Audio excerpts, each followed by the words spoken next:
కాశ్మీర్లోని పహల్గామాలో పాకిస్తాన్ టెర్రరిస్టులు అటాక్ చేసి 28 మంది టూరిస్టులను చంపేశారు. ఈ ఘటనలో టూరిజం పైనే ఆధారపడి బ్రతికే ఒక ముస్లిం కూడా చనిపోయాడు.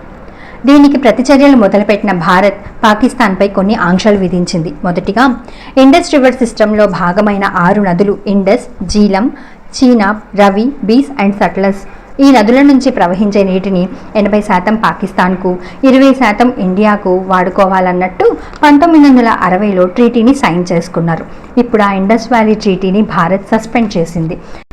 ఇలా ఈ ట్రీటీని సస్పెండ్ చేయడం వల్ల పాకిస్తాన్కి నీరు అందక అగ్రికల్చర్ ఇంకా ఎకానమీ డిస్ట్రాయ్ అయ్యే అవకాశం ఉంది. సెకండ్ వన్, ఇండియా పాకిస్తాన్ మధ్య అటరీ వాగ్ బార్డర్ క్రాసింగ్ని మే 1 నుండి కంప్లీట్గా నిలిపేస్తున్నట్టు భారత్ తెలిపింది. థర్డ్ వన్, ఇండియా పాకిస్తాన్ మధ్య డిప్లొమాటిక్ స్టాఫ్ని సగానికి తగ్గించినట్టుగా భారత్ తెలిపింది.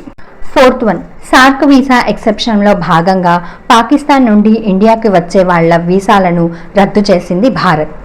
ఇంకా ఫిఫ్త్ వన్, ఢిల్లీలోని పాకిస్తాన్ హై కమిషన్లో ఉన్న అధికారులను భారత్ వదిలి పాకిస్తాన్కి వెళ్ళిపోమ్మని చెప్పింది. మన భారతీయులం ఏదైనా ఓపిక పట్టినంత వరకే. మన ఓపిక సహనం నశించిన తర్వాత ఎలాంటి విధ్వంసం జరుగుతుందనేది ఇక మీదట పాకిస్తాన్కి రుచి చూపించాలి. Because India is my country.